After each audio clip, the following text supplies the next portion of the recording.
This is CBC Here and Now.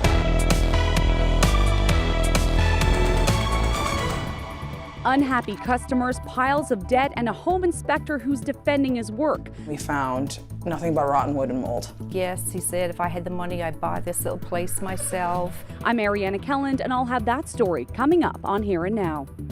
We're seeing almost a doubling of families who unfortunately are not able to pay anything at all.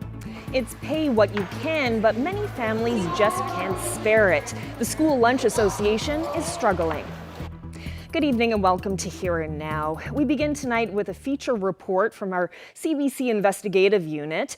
It's the biggest purchase of your life, and oftentimes buying a home means sinking your life savings into one property. That's why home buyers rely so heavily on inspectors. But two women say they were misled by theirs and have been left with mounds of debt as a result.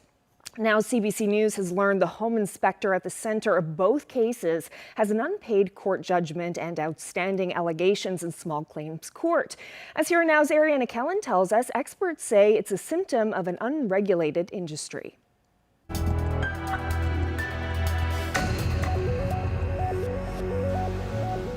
In September 2020, Bonnie Paul thought this was her future, a two-apartment home that would see her through retirement. I was told by the home inspector that it was structurally sound, the roof was good for 10 to 15 years, all the windows were good, so I'm like, perfect. It just needs some updates. I had asked him, was everything solid? He was like, yes. He said if I had the money, I'd buy this little place myself. Months later, that future on Park Avenue began to crumble. The water was just floating up there. When he took the gyprock down, the plastic and the insulation was just hanging with water. Right there. All came out of that one hole. I had roofers come in November. The entire roof was gone. There was holes in the roof. That was at odds with what Stephen Densmore had said, so Paul got a second opinion. That painted a vastly different picture. When he finally sent me the report, I was devastated. It was more than I could possibly imagine. The roof was gone, the windows were gone. This analysis concluded Densmore's inspection didn't live up to national standards and, quote, exhibits a dismal lack of knowledge of residential construction. A year later, Kara Stevenson moved to St. John's and bought a house. She hired Densmore to inspect the property, but almost immediately ran into problems. The first rainy day, when it started getting really musty and wet in here, I could smell mold. During that time frame, I had my pantry renovated and we found nothing but rotten wood and mold. So the issue is becoming more serious and more serious as we get to the back of the house. That led Stevenson to discover a poorly concealed crack in the back of her foundation. Water was seeping into her home. Then another discovery. 20% of my foundation is a permanent wood foundation, which I found out now is quite common, but I still should have had it disclosed to me because it is above ground and it's my foundation. It's part of my house. Neither the crack or the permanent wood foundation was noted in this inspection. In text messages to Stevenson, Densmore explained he only inspected 3 sides of the house because one side was in a neighboring property. But Stevenson says he could have asked or told her he couldn't inspect it. She says she spent thousands of dollars to fix the damage, but doesn't have the money to go to court. Bonnie Paul tried that, even won a default judgment, but says she hasn't seen a penny. This affidavit from a process server says he went to serve Densmore with Paul's lawsuit on multiple occasions without luck. In one case, he said Densmore's relatives yelled at him and threw the documents back at him. In an email, Stephen Densmore said he didn't know about Bonnie Paul's lawsuit or about the default judgment. He says now that he does, he'll look into it, but he wouldn't say whether or not he plans on paying the money. He says his contact information is publicly available. He wouldn't comment on the 2 inspections because he says his work should be evaluated by an independent trier with all the evidence. He also wouldn't comment on 2 other small claims cases as they're before the courts. Densmore says he's defending his work. Paul says she didn't get help when she contacted the franchise A Buyer's Choice. Their website boasts that no experience is needed to start with their company and says they have dozens of inspectors across North America. CBC News attempted to contact A Buyer's Choice and its parent company GFO Brands by email and phone, but was not successful. So, if you can't turn to the courts, where do you go if you think you got a bad home inspection? Well, that will depend on where you live. In Canada, home and property inspectors are largely unregulated, with the exception being in Alberta and British Columbia. Quebec is working on bringing in licensing too. But if you live anywhere else and have a business card, you can be a home inspector.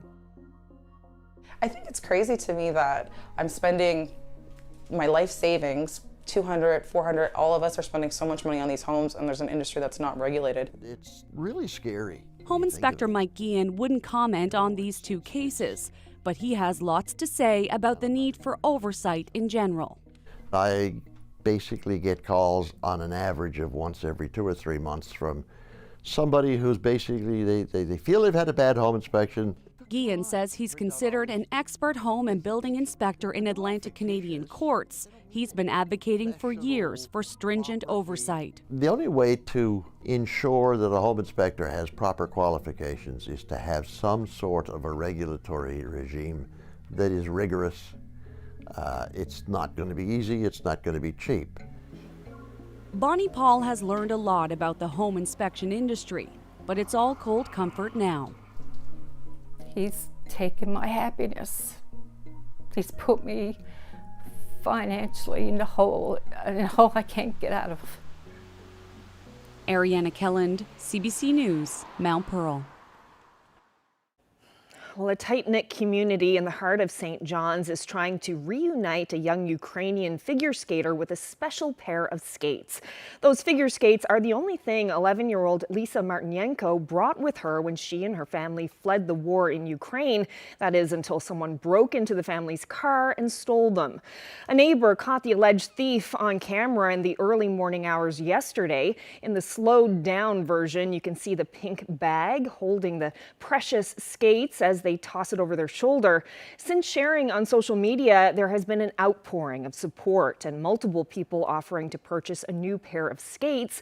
A GoFundMe page has also been launched to help replace the young athlete's figure skates.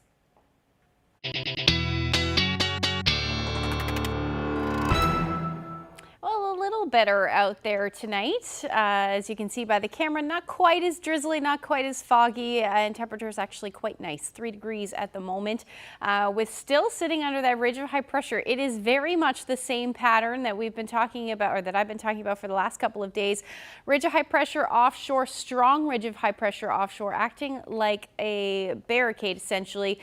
And we've got a couple of systems moving through. So we've got that front that brought lots and lots of snow to parts of Labrador, and that will continue to track edge further east as we head through the night tonight. We do have some showers working their way towards the southwest coast at the moment, but take a look at these temperatures today. 8 degrees overnight last night in Happy Valley Goose Bay.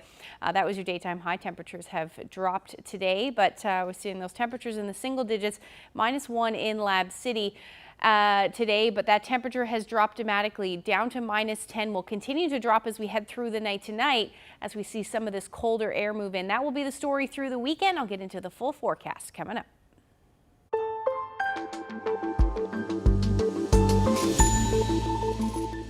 A charity in the province that provides meals to thousands of school children says it's scraping by. To make matters worse, donations this year are down. Here Now's Heather Gillis has more about the group's need for support. Pasta, salad, oranges, and milk. The School Lunch Association serves 6,500 meals like this one each day to students at 41 schools in the province. One lunch costs $4 a day, and parents pay what they can. But there's a problem. This year, we're seeing a significant decline with respect to the amount of parents' ability to pay the full amount of the $4. And further, we're seeing almost a doubling of families who unfortunately are not able to pay anything at all. Finn says last year about 800 parents couldn't pay. This year the number has more than doubled to 1,900. Program donations are down too, at a time when food is costing a lot more. And it's got Finn appealing for help. Take a moment to reflect. We know there's a lot of families out there that may be able to pay a little bit more. You can imagine with 8,000 parents, if each parent gave $5 more, just $5 more a month, the impact that would have. And at Bishop Field in St. John's, the School Lunch Association served about 200 meals today. Tomorrow, they'll hit the highest number of meals they've served yet, 8,000. The pizza. I love the pizza. Grade 6 student Victoria English helps bring lunch to kindergarteners. Being healthy is the most important thing for kids. This isn't the only food program in schools that's facing challenges with higher demands and higher costs. The Kids Eat Smart Foundation says it's also feeling the pinch. There is a 94% increase in our cost. Kids Eat Smart provides 40,000 breakfasts to schools across the province. That's important because Stoyles says a quarter of kids in Newfoundland and Labrador live in a food insecure home, and the rising cost of groceries isn't helping. Is that we're hearing from children that sometimes their food at school is their only meal. So when you think about that, as I said, children have to come to school, so we need to ensure that there's food at school.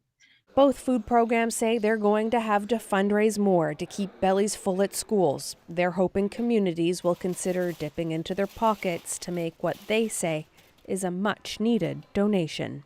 Heather Gillis, CBC News, St. John's. This year, we're connecting more, we're sharing more, and we're helping more. This season, whatever kind of season you make it, make the season kind. Well, police on the West Coast are looking for help tonight to find this missing teen, 14-year-old Jacob Walters of Deer Lake. Walters has autism and hasn't been seen since leaving Xavier Junior High School 3 hours ago. He's wearing blue jeans, a gray puffy bomber jacket, an orange and blue toque, and black rubber boots. Anyone who sees him or knows his whereabouts is asked to contact the RCMP. Well, Newfoundland and Labrador is marking another pandemic milestone, 1,000 days of living with COVID. The first case of the virus was reported back on March 14th, 2020, and a lot has happened since. The CBC's Mike Moore has this look back. At the moment, what we see are, with our case here in particular, we've seen household contacts. It became must-see TV, daily briefings from the Premier, Health Minister, and province's top doctor, giving the latest updates, the latest numbers. Newfoundland and Labrador has been through a lot in the last 1,000 days. The pandemic brought a series of alert levels, a need for masks, 6 feet of separation, even washing our groceries. The fast-spreading virus landed here in March 2020. So the COVID-19 situation continues to evolve. I have just learned that we have our first presumptive positive case of COVID-19 in this province. Terms like contact tracing, testing, self-isolation all became common. Keeping case numbers low was a top priority. Stopping the spread was the name of the game. And who could forget warnings like this one? Don't take your children with you unless there is really no alternative. And please don't let them lick the handles on the shopping cart. Businesses closed, so did schools, replaced with curbside pickups and online classrooms. Zoom meetings became the new boardroom. Classrooms went virtual too, and teachers got creative. Seniors in long-term care homes got online, many for the first time, to see their daughters, sons, and grandchildren. It wasn't a time for tourism and travel. 2020's Stay Home Year campaign encouraged just that, staying close to home, staying safe. Finally, a vaccine. The first lot landed in St. John's in mid-December 2020. Hope, the Premier said, for the following year. 2 long pandemic years later, an open invitation to help the industry and morale bounce back. Come Home Year, a much-needed celebration after family and friends had spent years apart. But COVID continued to throw a wrench into certain customs, like when the B117 variant brought a winter election to a screeching halt. So in came mail-in voting kits, but it wasn't a perfect system. Fury's Liberals formed a majority, 2.5 months after the initial call. Finally, last March, after months of precautions, of steering clear of crowds, pandemic restrictions were dropped. The province began to move forward with fewer masks, fewer cases. But it isn't over. There are still weekly updates marking the number of COVID deaths. The healthcare system continues to struggle, and healthcare professionals still urge people to mask and get vaccinated against the virus, against this year's early flu season. If we can get vaccinated, we can certainly change that trajectory. And if people don't get vaccinated, we will certainly see more of the same. And I will say that the vast majority of people who have been admitted to hospital with flu have not been vaccinated. Mike Moore, CBC News, St. John's. Well, speaking of flu season, absentee rates at schools were above average last month as flu season takes hold. According to the Newfoundland and Labrador English School District, the absentee rate for November was 14.3%. That's higher than any November in the previous 3 school years, and it equals about 9,000 students missing school on any given day last month. Well, an update now on the Eastern Health Cyberattack we first told you about last fall. We now know about 58,200 patients have been affected by the privacy breach. That's 20,000 more than last reported. The health authority says some of those individuals have been contacted and the remaining are now being notified. Eastern Health says about 280 staff and former staff members have also been affected by the healthcare hack. The opposition says cyber criminals are not going away and believes the public deserves more information. This happened in the fall of 2021. And if you think back 6 months prior to that, it happened in Ireland in the spring. You can go on Wikipedia today and Google Ireland's cyber attack, and you will get a lot more information from them, from that site, than we've gotten from our government. Well, for more information on the credit monitoring and identity theft protection services being offered by Eastern Health, you can head to their website, easternhealth.ca. Well, the cost of fuel is lower across the province tonight. The biggest drop is gasoline, which fell nearly 8 cents a litre overnight. In its weekly setting of prices, the Public Utilities Board also lowered diesel, furnace and stove oil by between 5 and 7 cents a litre. Propane had the lowest drop. It's down by 1.5 cents a litre. The cost of unleaded self-serve gas on the Avalon Peninsula is now $1.60 a litre. Easter Seals hosted its annual Celebrate the Season with Shanneyganock this afternoon. And for some, it's extra special. Participants in the creative expression music programs are getting a few lessons from the Big League Band before joining them on stage for a special performance in front of hundreds. The CBC's Garrett Berry took it in. Don't seem like Christmas when the mummers are not here. So Celebrate the Season has been around for 8 years for Easter Seals Newfoundland and Labrador. It's one of our biggest fundraisers, and 4 years ago Shanneyganock decided that they were going to come on board with us and they perform with our participants on stage. For this year there's 28 tables.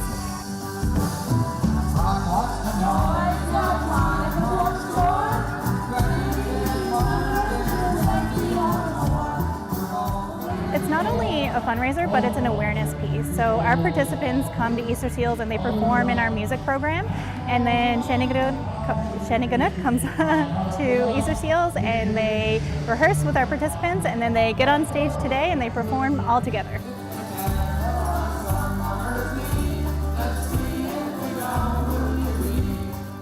We've been involved with Easter Seals for a long time. Got to know all the participants, they become friends, you know, they're quite the unique crowd, and it's always a pleasure to be in their company.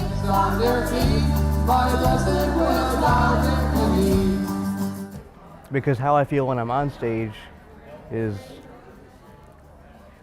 obviously a feeling I can't describe, because it really means so much to me. Because music makes me feel good during the bad times and the good times as well. Music has always been a big part of my life, and it's a big passion that I continue with today. Oh me, oh my, I heard me always cry. So today I'm going to play 2 songs today. So I'm gonna play Seventh Rosemary and it's gonna surround me. As the royal sugar of candy, I wrote girl on her face, and I said she'll be a dandy when we reaches Harbour Grace. Oh me. It feels really good, and I think that it's really exciting. Our participants love Shanneyganock. They love Newfoundland music, and they light up when Shanneyganock comes into the room. My favorite part of Christmas, you know, we play a lot of big shows and we're on the go, we're moving around, and people say, what's your favorite concert? And I'll say, celebrate the season. This is just one of those things we look forward to every year, and it's the same thing, you know, we finish up and we say, okay guys, we'll do it again next year, and we'll certainly be here again next year if they want to do it again.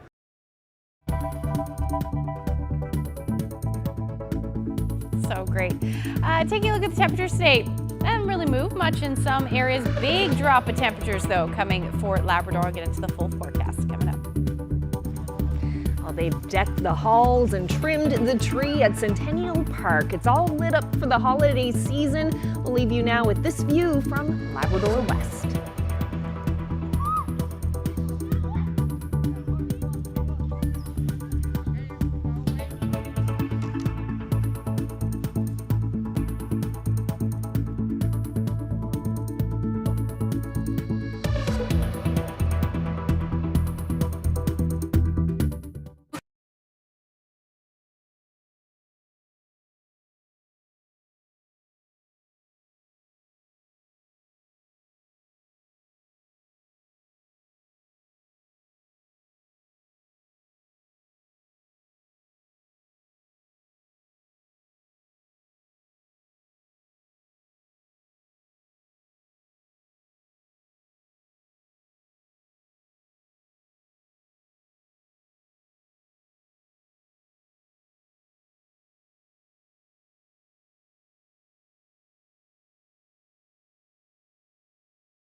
Feels kind of like Groundhog Day in St. John's with all the gray, misty weather.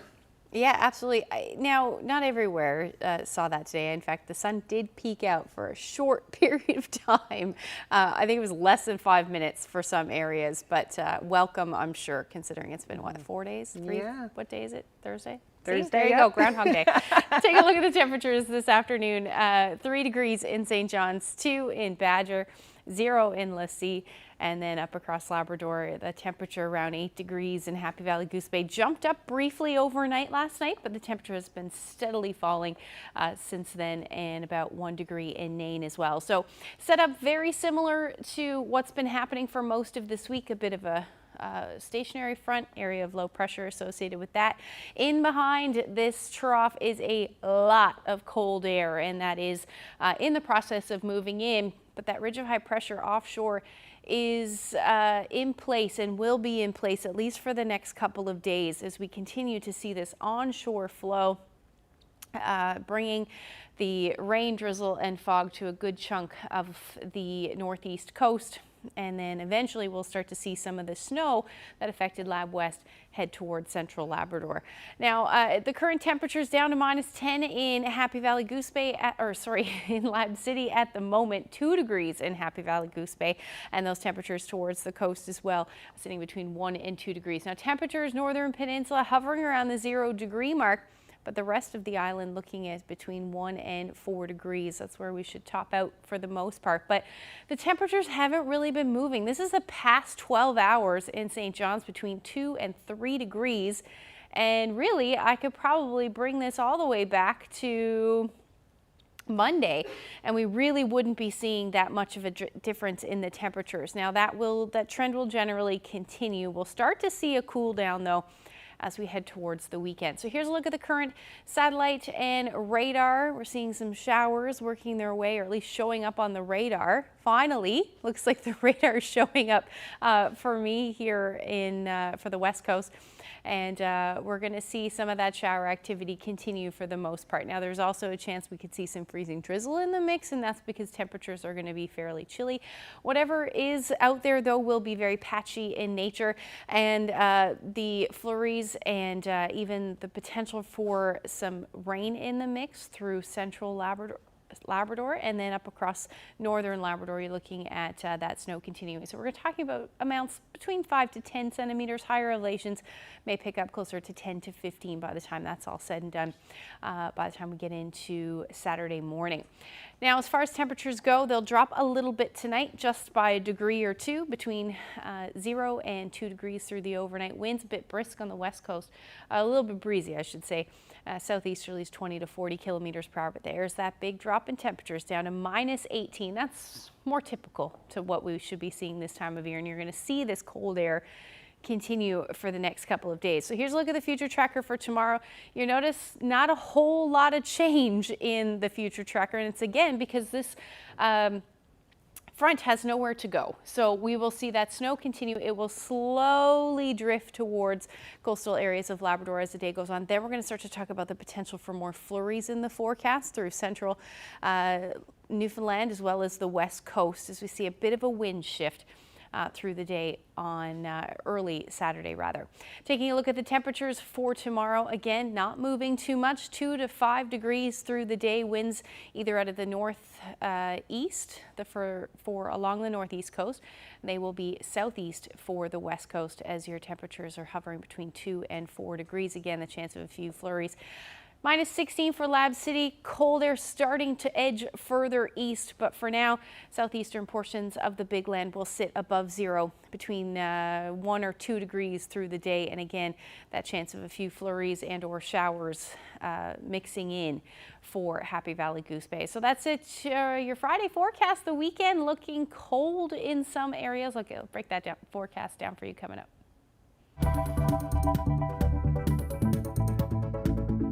I don't want anyone to be discouraged from going downtown. It's a great spot to be. But this performer has also been a victim of recent downtown crime. She doesn't want people to turn their back on the St. John's music scene. That story is up next.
We've been speaking with musicians and business owners in the downtown area who worry that crime is on the rise. We heard from a musician whose fiddles were stolen in a mugging, and there have been multiple incidents of armed robberies in bars. Well, tonight we speak with singer and fiddle player Ashleen Malloy, who spends a lot of time playing gigs on George Street. She tells us about her experience with downtown safety. In terms of like safety as like just like a person, it's been a little bit, there's been a little bit of tension, I think. I've been hearing about a lot of my friends who are musicians who have gotten things stolen from them a lot recently, instruments. I myself got my gig money stolen a couple of weeks ago, right out of my bag, because, you know, we get paid while we're here, and, you know, you gotta be really vigilant, and it just got taken right out of my bag. So it's been a little bit of tension recently, more than it has been in the past. And that's just what I've been noticing, more tension. And when you say tension, what do you mean by tension? It feels like you have to go the extra step, not as a choice, as necessity. Before it was like, okay, you park with whoever you're gigging with because it's probably the best thing to do, but now it's like, you have to do that. That's what it feels like to me anyways. You know, there's not that choice of, I think I'm okay, but now it's like, maybe not. So you want, like, whoever you're gigging with, you park with them, and so you're not walking to the gig alone. Yeah, yep. I think that's a big thing to do. If you're a musician, you should always do that. I think everyone downtown has that little bit of nervousness. You always have to be vigilant, but when you're a musician, you have something strapped to you that's valuable. Everyone knows that it's valuable. People see you get that envelope in the bar. You know, that's also kind of something you have to be careful of. So there's always that sense of like, I kind of have to hold on tight to everything I'm carrying. I'm wondering about your perspective as a woman gigging on George Street and what that's like for you. Yeah, I think it's different because again, as a musician, you're a little bit more, I don't want to say targeted, but you do have, like I said, that expensive stuff on your back. And then as a woman, it's like, you're a bit of an easier target on top of that. So me and a friend of mine, we're both girls and we gig together. And so even if we're doing that preventative thing of walking from the car to the bar, we're still both small women carrying expensive equipment on us. So it's like that double sense of, I'm a little bit nervous to be down here. Yeah, so it's weird. When I first started down here, I used to feel that it was a release. I would come down here and have so much fun, and I loved like the drive here. I'm so excited to come down. And now when I get here, there's not really that sense of excitement anymore. It's been replaced by a pit in your stomach almost. Yeah. And what causes that pit in your stomach? I think after hearing a lot of the stories of my friends, and it hasn't just been one or two, it's been like pretty much all of them, it's that sense of not if it's gonna happen, when. So it's like an existential dread, I guess. Maybe that's too strong of a word, but that is kind of what I'm feeling. What do you think can be done to help make you feel safer as you're going to work downtown? There used to be like I guess like a squad, I'm not sure, of maybe just police officers. I think that's what they said, that used to walk up and down the street every now and then. Maybe that could be put back into place. Now, the George Street Association has put together this downtown safety coalition, is what it's called, a bunch of different organizations, including the RNC, that have come together to try to tackle the issue of downtown safety. There are meetings that are coming up. They have like an information session planned for January where they want people to take part and give their thoughts on what's happening. What do you think about that strategy? I like that there's a conversation happening at all.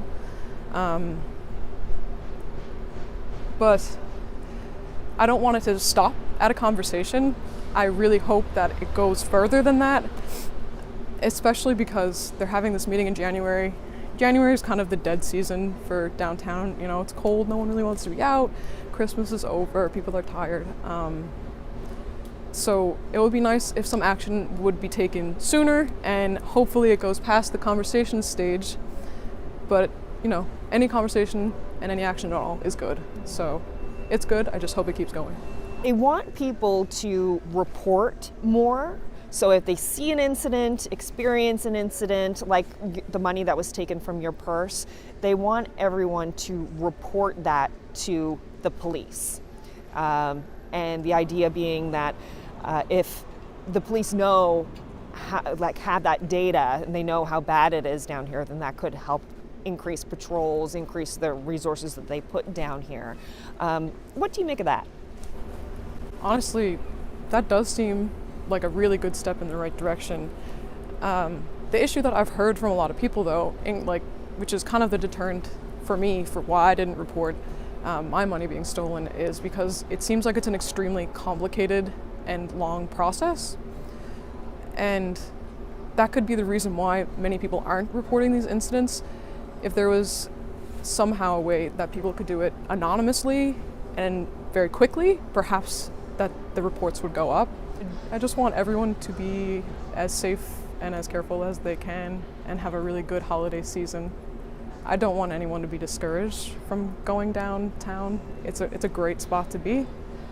Just make sure that you are watching out for yourself and watching out for your friends, and have a really good Christmas and holiday season.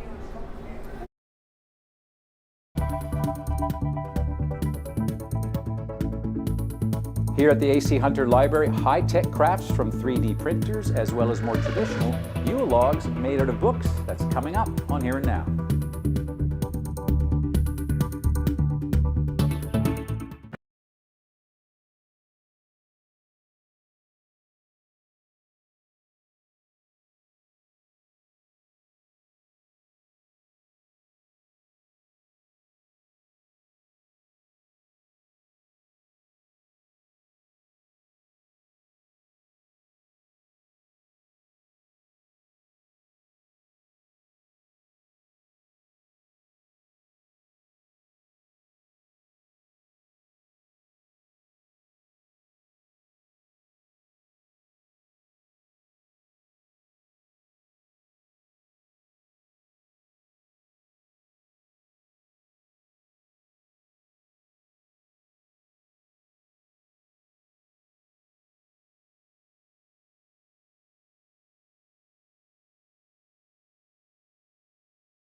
The A.C. Hunter Library in St. John's is giving new life to some old books. Rather than lose the literature to the trash, staff at the public library is finding ways to turn the damaged books into creative crafts. On the Go host Anthony Germain stopped by the library to learn how to turn books into Yule logs and Christmas trees. There are different things that you can do with your old books. You can take them to a thrift store. A lot of thrift stores will take them and resell them. Or you can recycle them. You can call a recycling company to come and pick them up, and they'll take them and make new paper products with them. But we've decided to give them an extra little shot at life by creating a craft. Okay, so it's a Christmas purpose here. So Yes. what are these things? These are Yule logs. Yule logs? Yule logs. Okay, so is this like a library-sanctioned book burning, Fahrenheit 4.5? That never occurred to me when I came up with this program until it was mentioned to me yesterday. No, we do not promote the burning of books by any means whatsoever, but we do promote reusing old books by making something beautiful. Okay, so why don't you point out what you like about this one here? I see kind of a green book with frosting and a candle. So what you do is you take all the pages and you fold them, and then it creates a log sort of structure, and then you just take something pretty and you glue it to the top. And then you spray it with a little bit of fake snow, and it's gorgeous. Yeah, and You can put it on, make it a table centerpiece with other parts of your decoration.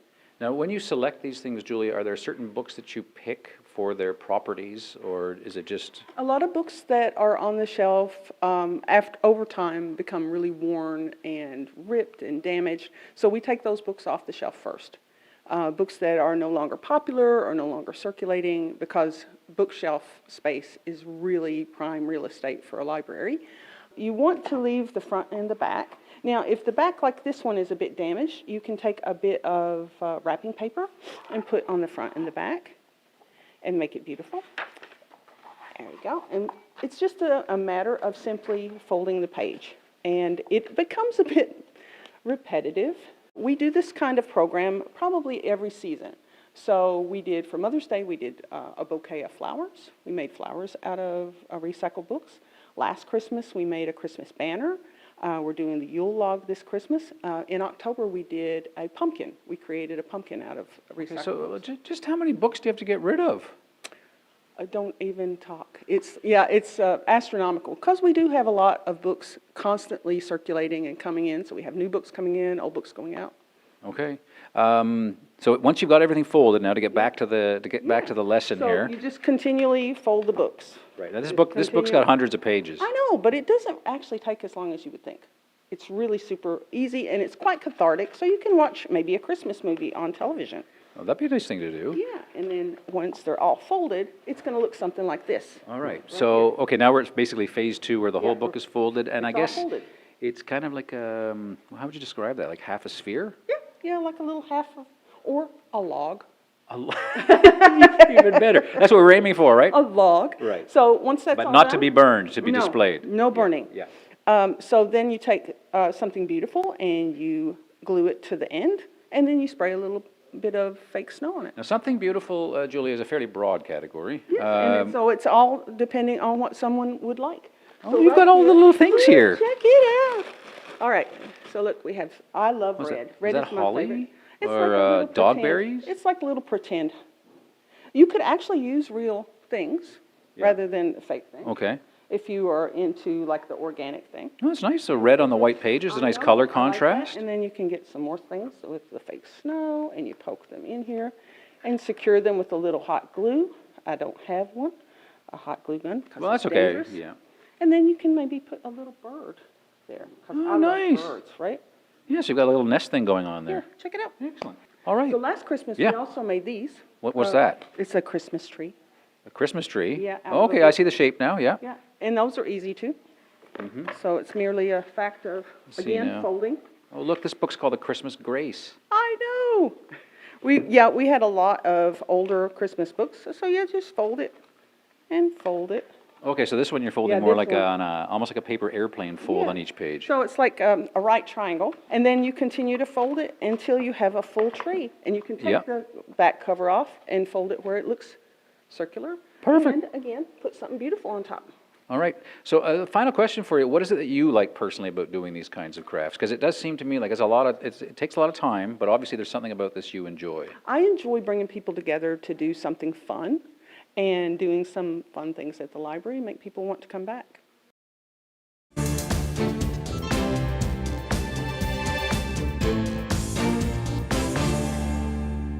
American basketball star Brittany Griner has been released from Russian custody and is headed back to the United States. It came in a prisoner swap between Moscow and Washington.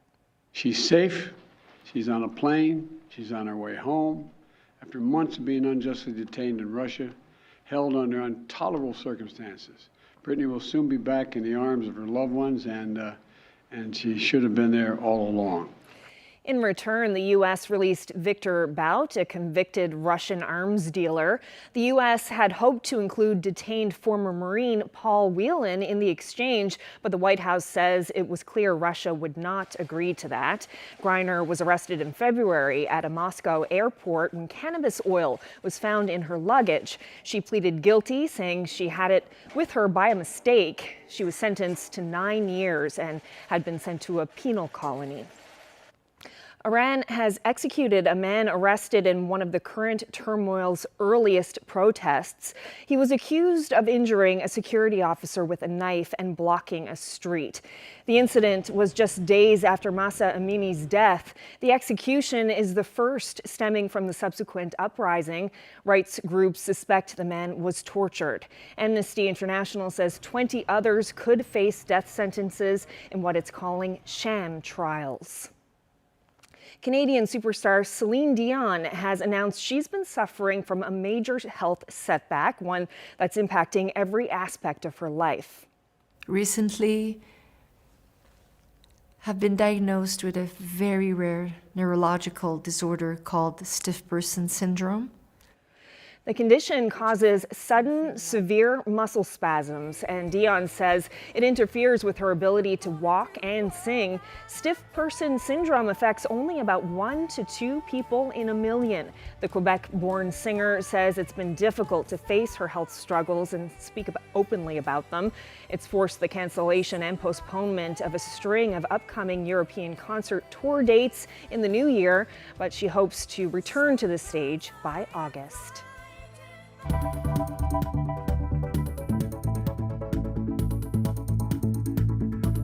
Tomorrow on CBC Radio's Newfoundland Morning, hear how the Gander Food Bank is trying to make it easier to make a donation. You can now tap to donate.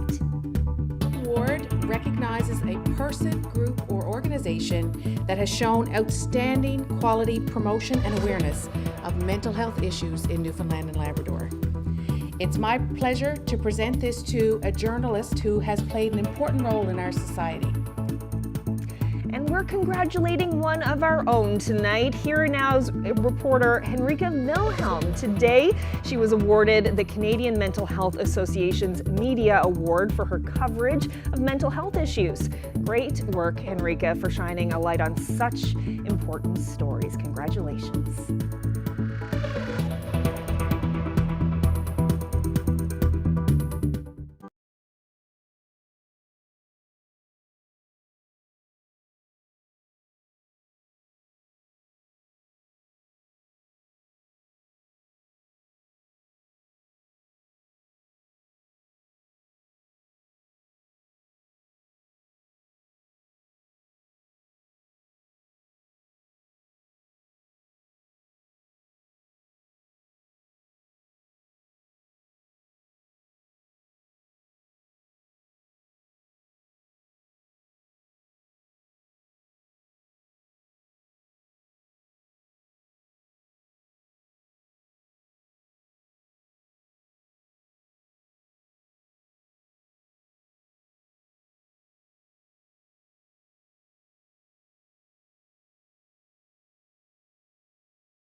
Well, if you are driving along the Parkway in St. John's near the Confederation Building tonight, you'll notice it is suddenly a lot brighter. Yeah, the Winter Lights Across Canada celebration officially started about 30 minutes ago with the flick of a switch. Have a look.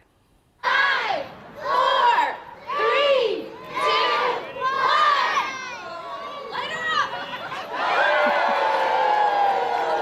Government officials, the public, and 2 newcomer families from South Sudan and Ukraine helped kick off the holiday celebrations by turning on those lights. Yes, the annual celebration started at 5:30. There was hot chocolate, the Shalloway Youth Choir, the Royal Newfoundland Regiment Band, and it all led to the lights being switched on a short time ago. Great night for it, too. I was just going to say, beautiful night. Yeah, I've been up there for that event in years past where it's been snowstorms, freezing cold. Windy. Yeah. So not too Christmassy looking, but still nice. Yeah, still not too bad out there. This pattern that we've been experiencing over the last couple of days is actually going to move a little bit. Let's take a look at what's going on. I'll show you. So there's the blocking pattern. That blue up across Greenland is that ridge of high pressure. That will head a little bit further north over the weekend, allowing a bit of a change in the pattern. But you can see that area of low pressure in the red there offshore. So this weekend, actually going to keep an eye on the potential to see some high surf with this system that could bring some long period swell for areas along the northeast coast. So definitely going to keep an eye on that one. But this ridge of high pressure in behind it, another blocking pattern moving in, but this is going to bring some colder air. We're already starting to see some of that air in parts of Lab West, and that will continue to filter in as we head through the overnight and into Saturday, clearing things out. It'll come with clear skies, but it'll also be, it's more of an Arctic ridge, so it'll be much colder. Also looking at the chance of some flurry activity towards central west coast. Likely nothing in the way of accumulation, but still going to be a little bit wet. And we'll see that for eastern areas of the island as well as we even head through the overnight on Saturday into Sunday morning. Temperatures, there you go, much colder into the minus teens for Lab City, Happy Valley, Goose Bay, minus 11, minus single digits still towards the coast, and then cooling a little bit between 1 and 4 degrees, but the west coast will be a bit chillier at minus 2. Now, as we head into Saturday evening and Sunday, not a whole lot of change in the forecast. In fact, this system will move a bit closer. So basically, it'll be the same thing on your Sunday, although a bit colder, pretty much right across the board. Take a look at some of these temperatures for your Sunday. So back into the minus single digits. And the long range forecast, at least for eastern Newfoundland, is looking like we'll see a little bit of a cool down, still keeping that sun icon in there for Monday. But I do have that chance of flurries in there as well. And then for Tuesday, you're looking at showers or flurries through the day. Now, for central Newfoundland, looks like Sunday and Monday, cold, but beautiful at this point as far as sunshine goes. And then Tuesday, you're looking at a chance of flurries or showers. Again, your daytime high around 2 degrees. Temperatures are actually on the rise through the midweek next week. So you're going to keep an eye on that one as well. For western Newfoundland, some flurries will return for Sunday, Monday, and Tuesday, warming up as we get into Tuesday. And then for eastern Labrador, you're looking at the snow returning for the end of the week, and then same thing for western Labrador, which I'm sure most people are very excited about, and the temperatures are finally staying below 0. Wanted to share this great shot. This is actually the full moon last night. Oh, wow. It peaked at about 11 o'clock last night, and it showed up. That's really bright. It's very bright. This is the full moon in Terra Nova. Gail shared this great shot with us. And if you have any photos, send them to Facebook, Twitter, or email them to nlphotos@cbc.ca. Wow, what a great shot. Thank you, Gail. Look at the reflection. A little frozen there, it looks like, or some snow. Snow or water? Snow, can tell. I think. It hasn't been that cold. All right, well, that's it for us tonight. Thank you for spending part of your evening with us, and hope you can join us again tomorrow. Good night.